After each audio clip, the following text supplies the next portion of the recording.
Hello दोस्तों। और आज ये वीडियो मेरे इस चैनल पे पहली वीडियो है मेरी, तो इसमें बहुत सारी मिस्टेक्स भी हो सकती हैं, उसको आप प्लीज़ माफ़ कर दीजिए। लेकिन आज मैं स्टार्ट जब चैनल को कर रही हूँ, तो मैं आपसे ये इंट्रो देना चाहती हूँ कि हम इस चैनल पे क्या-क्या चीज़ें मैं बताना चाहती हूँ। इस चैनल पे मैं क्या-क्या आपको दिखाना चाहती हूँ, क्या-क्या आपको देखने को मिलेगा, वो मैं आज आपको बताऊँगी। तो वैसे तो ये चैनल पे पहले भी वीडियोज़ डली हुई थी, बट मुझे लगा कि अपना ये जो लाइफ़स्टाइल है इसे मैं थोड़ा कम दिखा के जो मेरे मन में बातें हैं और जो मैंने अपनी लाइफ़ में यानी इतने इयर्स मेरी लाइफ़ को जीते हुए मुझे हो गए, उससे अगर मैंने कुछ भी सीखा है, तो बस वही मैं अपनी ऑडियंस को बताऊँ। और कुछ मैंने अगर मिस्टेक करी है और कुछ मैंने लोगों की मिस्टेक्स देखी हैं, जिनसे मैंने कुछ लर्न किया है, वो मैं आपके साथ शेयर करूँ। मैं बहुत सोचती थी पहले कि यार मुझे फ़ेस कैम वीडियो नहीं बनानी है, यानी फ़ेस मेरा सामने कैमरे पे नहीं दिखना चाहिए। और ऐसा मैं क्यों सोचती थी आपको मैं ये बताती हूँ। लोग हमेशा मुझे मेरे फ़ेस की वज़ह से, मेरी बॉडी की वज़ह से जज करते थे। लेकिन मुझे लगा कि ये तो जजमेंट लोगों की है, मेरी नहीं है। अगर मैं खुद को शीशे में देखती हूँ तो मुझे अगर मैं खुद को शीशे में देख रही हूँ दोस्तों, तो मुझे कई बार अच्छा भी फ़ील होता है कि मैं अच्छी दिख रही हूँ। बट लोग मुझे कमेंट करते नहीं, तुम तो ऐसी हो, तुम वैसी हो, तुम पतली हो, तुम्हारे बाल वाइट हैं, तुम्हें चश्मा लगा है, तुम्हारे डार्क सर्कल है। मतलब फ़िज़िकल अपीयरेंस को लेकर लोग बहुत ज़्यादा परेशान हमें करते हैं। और इस तरह से मुझे भी लोगों ने बहुत परेशान किया। लेकिन ये इतने साल तक सुनते-सुनते लोगों के ताने और रिश्तेदारों के ताने सुनते-सुनते आज मैंने ये रियलाइज़ किया कि उनके तानों की वज़ह से मैं आगे ही नहीं बढ़ पा रही हूँ। वो मुझे पीछे खींच रहे हैं, मैं आगे जाना चाहती हूँ, तो कोई न कोई हमें पीछे खींच लेता है। और इन चीज़ों से रिलेटेड ही हमारा पूरा चैनल रहने वाला है। और अगर इन फ्यूचर मुझे लगा कि मैं इसमें अपनी लाइफ़स्टाइल भी आपको दिखाऊँ और कुछ मेरी ज़िंदगी की कुछ घटनाएँ जो होती हैं, वो भी मैं आपके साथ यानी कि जैसे व्लॉगिंग होती है, उस तरह से भी मैं करूँ, तो वो मैं शुरू करने वाली हूँ। लेकिन फ़िलहाल अब अभी मैं चाहती हूँ कि मेरे मन में जो बातें हैं, जो मैंने अपनी लाइफ़ में चीज़ें सीखी हैं, वो मैं आप लोगों के साथ शेयर करूँ। और जो एक्सपीरियंस है, वो भी आप लोग सुनें मेरे, क्योंकि मैं यूट्यूब पे बहुत लोगों की वीडियोज़ देखती हूँ, तो उन लोगों से ही यानी कि मैं काफ़ी यूट्यूबर्स हैं, उनसे मैं इंस्पायर होकर आज मैंने ये सोचा है कि नहीं, मुझे स्टार्ट करना है और मैं भी अच्छा बोल सकती हूँ, मैं कुछ अच्छा कर सकती हूँ। मेरे अंदर थोड़ा-सा एक कॉन्फिडेंस आया है। तो आई होप दोस्तों आप इसे पसंद करोगे। और आज की वीडियो में भी मैं आपके साथ कुछ चीज़ पहली अपनी लाइफ़ की एक्सपीरियंस शेयर कर देती हूँ और इसी तरह से हम कंटिन्यूअस वीडियो डालेंगे। तो आज का जो एक्सपीरियंस है, वो क्या है मेरी लाइफ़ का, वो मैं आपको बताती हूँ। तो एक्सपीरियंस कुछ ऐसा है दोस्तों, मेरा ये एक्सपीरियंस है मेरी रियल लाइफ़ का, कि जो लोग होते हैं वो हमारे ना फिज़िकल अपीयरेंस से हमें जज करते हैं, यानी हमारे बॉडी के मेज़रमेंट या साइज़ से रिलेटेड ही हमें हमेशा जज किया जाता है, जजमेंटल होते हैं लोग। और मुझे लगता है जो हमें जज करते हैं ना, यानी हमारी लुक्स को लेकर, हमारे हाइट वेट को लेके, तो उन्हें हमें ना जवाब ज़रूर देना चाहिए। मैं बचपन से लेके टीनेज तक तो मैं नहीं जवाब देती थी, बहुत दुखी होती रहती थी उनकी बातें सुन के। बट अब मैं जवाब देती हूँ, धीरे-धीरे मैं जवाब देती हूँ, ताकि कम से कम चुप तो हो जाएँ। मुझे ज़्यादा मेंटल टॉर्चर ना करें, इरिटेट ना करें।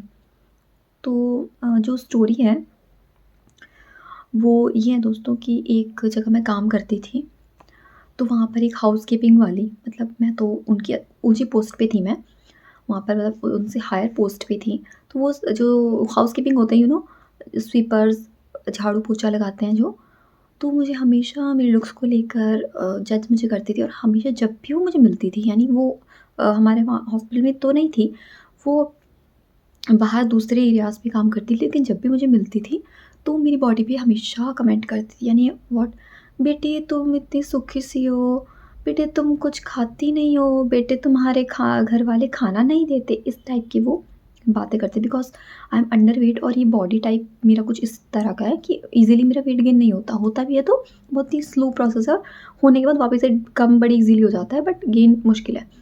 तो हमेशा वो कमेंट करती थी। और खुद की मैं उसकी अगर शक्ल की बात करूँ, वो मेरे से एज में बहुत बड़ी आंटी थी एक, अबव 50 हो गई, तो मैं उसे कुछ आंसर नहीं देती थी, जवाब नहीं देती थी।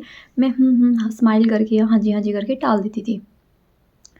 शी ऑलवेज़ टॉन्ट मी, यानी जितनी बार भी, यानी आप एक बार बोलते, 2 बार बोलते ठीक है, आपको बार-बार नहीं किसी की बॉडी पे या कि कॉम्प्लेक्शन पे, यानी किसी भी लुक्स पे कमेंट नहीं करना चाहिए। किसी की फेशियल फीचर पे लोग कमेंट करते हैं, तो उसका तो यही था, जब भी मिलती थी, उसने मुझे ये बोल देना।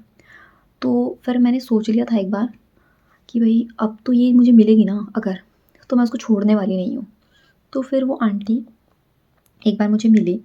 मुझे पता था वो सेम वही बात करेगी, तो उसने सेम वही बात करी। मेरे साथ मेरी एक फ्रेंड भी थी, उसने आते ही मतलब हाय, मैंने उसको नमस्ते करी, वो आंटी नमस्ते भी नहीं सुनती थी, वो हमेशा मेरी बॉडी के लिए कमेंट करती थी। ये नहीं कि भाई नमस्ते तो भी कर रहा है, कम से कम नमस्ते तो सुन लो। बेटा फिर से कहने लगी, बेटे जब भी तू मुझे मिलती है तो ऐसी ही सूखी सी रहती है। तो मैंने उसको नमस्ते, पहले तो नमस्ते करी और उसके बाद बोला, मैं इतने गुस्से से, मतलब मैंने बहुत गुस्से से उस लड़की के सामने उसको झाड़ा ताकि वो दोबारा कभी मुझे बोल ना सके। मैंने उसको बोला, आंटी आपके पास कोई और बात नहीं है करने के लिए? जब देखो मतलब मैंने इस टाइप से मुँह बना के उसकी एक्टिंग करी सेम, कि उसको बुरा लगे, करके मैंने उसकी सेम एक्टिंग कर दी कि जब तक वो एक ही बात करती रहती है, कोई बात ही नहीं है इसके पास करने के लिए। मैंने उसको आप भी नहीं किया, अपनी फ्रेंड को मैंने साथ में हाथ कर पकड़ते हुए मैं आगे लेके गई और उसको मैंने अपनी फ्रेंड को कहा कि यार देखो, इस औरत के पास कोई काम ही नहीं है, जब देखो यही बात करती रहती है। तो मेरी फ्रेंड भी हँसने लग गई और मतलब वो मुझे दीदी बोलती थी कि दीदी आप क्या बोल रहे हो? मैं क्या, ये यही बात करती है और अब देखना आज के बाद ही कभी भी मुझे इस तरह से मेरी बॉडी के लिए कमेंट नहीं कर पाएगी। तो वो आंटी बहुत नाराज़ हुई और उस दिन के बाद वो ना तो मैंने उसे नमस्ते करी और ना उसने मुझे बात करी। मतलब हमेशा बॉडी के लिए मुझे कमेंट करती थी, वो देखकर ऐसे इग्नोर कर लेती थी और मुझे कुछ बोल भी नहीं सकती थी बिकॉज़ मैं उससे हायर पोस्ट पे थी। फिर भी मैंने उसकी इतने टाइम तक, इतने मतलब 1 साल तक मैंने उसकी इज़्ज़त करी। अ, तो इस तरह का कुछ दोस्तों इंसिडेंट्स था मेरी लाइफ़ का और इस तरह के बहुत इंसिडेंट्स हैं मेरे पास, जो कि मैं आपको आने वाले टाइम में सुनाती रहूँगी। तो ये स्टोरी मेरी लाइफ़ की आपको क्या सिखाती है? बिल्कुल कुछ ना कुछ सिखाती होगी कि लोगों की जो सोच है ना, वो बहुत ही, मैं क्या बोलूँ, कूड़े में गिरी हुई है। मतलब पता नहीं कहाँ पे कीचड़ वाली सोच लोग रखते हैं। तो लोगों की सोच हमें कैसे इम्प्रूव करनी है मुझे नहीं पता। लेकिन हाँ, अगर कोई आपकी लुक्स को लेकर कमेंट करे तो आप भी उसे कमेंट कीजिए। और वो आंटी कैसी दिखती थी मैं आपको उसकी शक्ल भी बताती हूँ। खुद इतनी ज़्यादा वो ब्लैक कॉम्प्लेक्शन उसका था, बिल्कुल काली जो होती है। लेकिन हमें किसी के कलर पे नहीं जाना चाहते। कलर पे मैं इसलिए जा रही हूँ क्योंकि वो मेरी बॉडी को लेकर हमेशा मुझे कमेंट करती थी। तो मैं उसकी लुक्स बता रही हूँ कि उसे खुद का तो पता नहीं है वो कैसी दिखती है और दूसरे के लिए वो कमेंट कर रही है। सोचो क्या होता अगर मैं भी उसकी लुक्स के लिए बोलती थी, आप ही आंटी इतनी काली हो, थोड़ा गोरे हो जाओ। 2-4 दिन में गोरे होके दिखा दो, तब मैं 2-4 दिन में आपको अपना वेट भी बढ़ा के दिखा दूँगी, पहले आप तो गोरे हो। तो कभी भी अपनी इंसल्ट या हमारा सभी का सेल्फ रिस्पेक्ट होती है दोस्तों, तो अपनी सेल्फ रिस्पेक्ट को कभी हमें हार्म नहीं करना है।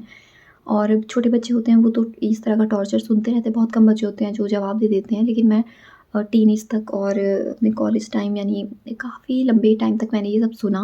लेकिन बाद में मुझे रियलाइज़ हुआ कि ये सब सुनना गलत है। सबसे ज़्यादा मेरे जो रिलेटिव्स होते हैं, ये मासी, मासड़ और ये ताया, चाचा, फूफा, जो भी बुआ वगैरह और ये कज़न्स, इन्होंने मुझे बहुत टॉर्चर किया। मतलब मेंटली टॉर्चर सबसे ज़्यादा तो मुझे इन्होंने ही किया है। और इसके अलावा जो हमारे साथ में पढ़ने वाले बच्चे हैं, तो मैं उन्हें फ्रेंड्स नहीं बोलूँगी, they are not my friends. वो मेरे साथ में पढ़ने वाले, जब मुझे अब मैं बड़ी होती हूँ, मैं रियलाइज़ करती हूँ कि वो जो मुझे हमेशा ताने मारते थे, जो मुझे मेरी अपीयरेंस की वजह से मुझे जज करते थे, मुझसे दोस्ती नहीं करना चाहते थे, उनको मैं अपना दोस्त क्यों बोलूँ? व्हाई? सो मैं उन्हें दोस्त नहीं बोलती अपना, मैं हाँ, मेरे कलीग्स और मेरे दोस्त। फर्स्ट वीडियो में काफ़ी हो गया दोस्तों, मुझे लगता है आपको मेरी कहानी अच्छी लगी होगी। और अगर अच्छी लगती है तो आप इससे क्या सीखते हो मुझे कमेंट करके आप ये बताना। अपने दोस्तों के साथ भी इसे शेयर कर सकते हो ताकि वो भी थोड़ा मोटिवेट हो सके। और भी बातें मैं आपके साथ शेयर करने वाली हूँ आगे आने वाली वीडियोज़ में। और थैंक यू।